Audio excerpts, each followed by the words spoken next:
E a história da astrologia, então, né?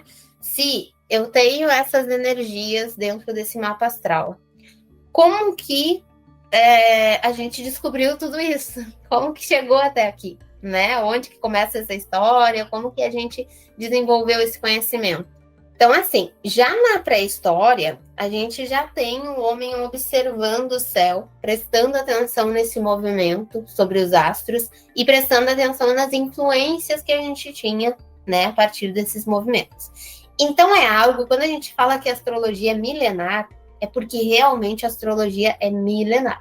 É muito tempo de estudo, né? Muito tempo de vários autores, várias pessoas observando, anotando, acompanhando, e a gente passando por vários momentos históricos que vão trazendo influência também para esse conhecimento. Então é muita coisa aí para ser estudada. Na Mesopotâmia, a Mesopotâmia foi uma das primeiras civilizações, né? E aí na Mesopotâmia a gente tem diversos conhecimentos ali, né, se ampliando, e a astrologia passa a se desenvolver de uma forma mais criteriosa. Então, a partir ali da Mesopotâmia, a gente começa a ter uma estruturação desse conhecimento, uma organização maior, um estudo mais aprofundado disso, né? Até porque já tinha aí um tempinho de observação, então já se podia avaliar algumas coisas, catalogar algumas coisas. Tem a invenção da escrita também, né? Depois ali da pré-história. Então, a gente define esse período. Por que a gente chama de pré-história? Por que a gente chama de idade antiga, né? Dentro da história. Porque tem, entre outras coisas, claro, mas tem a invenção da escrita. Quando se inventa a escrita, a gente começa a catalogar coisas, a escrever, a deixar livros, a deixar coisas anotadas, né? Então, o conhecimento começa a se ampliar. E aí é esse processo aí da invenção da escrita e várias outras coisas que dá fim ao que a gente chama de pré-história. E aí começa a Idade Antiga, começa essas grandes civilizações, que é a Mesopotâmia, e aí, entre outras, e aí a gente tem, então, uma organização maior desses estudos. Os povos que se destacam nesses estudos são os povos da Babilônia, Pérsia, Suméria, Assíria e os caldeus. Então, se vocês pesquisarem cada um desses daqui, vocês vão ver que tem uma imensidão de histórias sobre eles. Então, é muita coisa. Cada um desenvolveu determinados estudos, determinadas percepções, são regiões diferentes, né? Então, é muito amplo esse estudo astrológico. Astrologia voltada para estudos relacionados aos estados, reis, temporadas agrícolas. Então, a primeira aplicação que a gente tem, as primeiras aplicações que a gente tem, é voltada para entender a funcionalidade ali da sociedade, né? Quem eram os reis, quem ia ganhar a guerra, quem ia ganhar uma batalha, qual era o melhor momento para plantar, qual era o melhor momento para colher, quando se preparar para as cheias, né? As cheias do Nilo, aquela função toda. Então, tinha essa observação dos astros para coisas práticas da vida. Essa astrologia que a gente tem hoje, voltada para conhecimento humano, para entender o ser humano, isso não é tão antigo quanto a gente está falando aqui. A gente já tinha a observação dos astros, até a definição ali, né? A gente já vai ver em seguida a definição ali dos signos, mas essa astrologia voltada para entender o indivíduo é só após a Idade Média que a gente vai ter. Faltou aqui, né? Mas aqui embaixo era a Idade Média. Só após a Idade Média que a gente vai ter esse entendimento da astrologia voltada para o ser humano, para compreender a nossa individualidade, a nossa função aqui, né? Quem sou eu, as minhas características. Então, essa astrologia que a gente conhece mais agora foi a partir da Idade Média.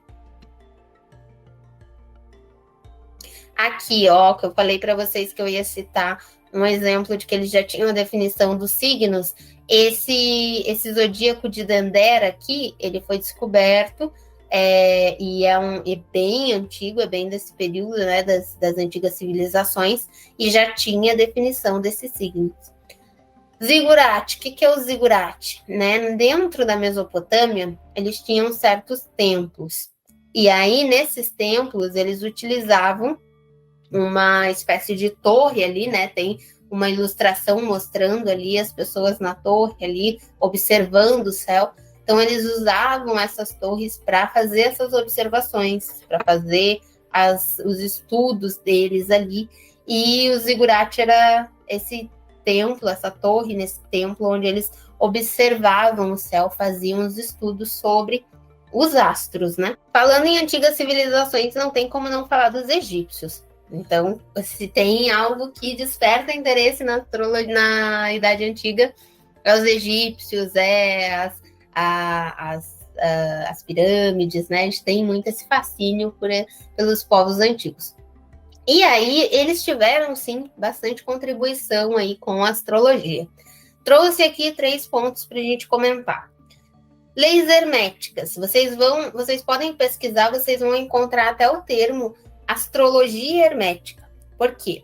Hermes Trismegisto, ele registrou ali nessas leis herméticas as leis do universo. Então, a gente fala, por exemplo, da lei de causa e efeito. A gente fala, por exemplo, da questão de que tudo que está em cima é igual e análogo ao que está embaixo. O que a gente quer dizer com isso? Que aquilo que está acontecendo nos astros, aquele movimento do Júpiter, do Saturno, das coisas que estão lá no universo, também acontece aqui. O movimento do Saturno lá em cima, lá no céu, também é um movimento de Saturno na sua consciência, na parte da consciência que se refere a Saturno na sua vida. Parece complexo, mas a gente vai detalhando e isso vai ficando mais claro. Então, quando a gente tem essas leis herméticas, a gente tem as leis que regem o universo. Tudo no universo é pensamento, tudo no universo é cíclico, né? Então, a gente tem essas definições. E se vocês pesquisarem a astrologia hermética, vocês vão ver a associação da astrologia com essas leis herméticas. Isso foi contribuição egípcia também. As pirâmides de Gizé, então elas têm um posicionamento específico, elas não estão naquele local lá à toa, elas têm um alinhamento com determinadas estrelas, mostrando que eles tinham esse conhecimento. Eles sabiam, alguma funcionalidade daquele alinhamento ali existia, né? E aí a gente estuda até hoje, busca aí as referências dos mistérios dessas pirâmides e de várias outras. Então, tem ali a relação também desse estudo dos astros. A divisão dos signos em decanatos. Quando a gente for começar a estudar a organização do mapa e a divisão desse mapa, vocês vão ver que todos os signos têm 30 graus. Tem 30 graus dentro de um signo. Então, Áries tem 30 graus, Touros tem 30 graus, Gêmeos e assim por diante. Esses 30 graus a gente divide 10, 10, 10. Então, os 10 primeiros, o primeiro decanato. De 10 a 20, o segundo decanato. De 20 a 30, o terceiro decanato. Por que decanato? Porque de 10 em 10. Decanato 10, tá? Então, 10 graus, um decanato. E aí, esse conhecimento dessa divisão dos decanatos, depois a gente vai ver que cada decanato tem uma regência planetária. Isso foram os egípcios que nos deixaram também. Então, agradeçam aí aos egípcios esse conhecimento dos decanatos.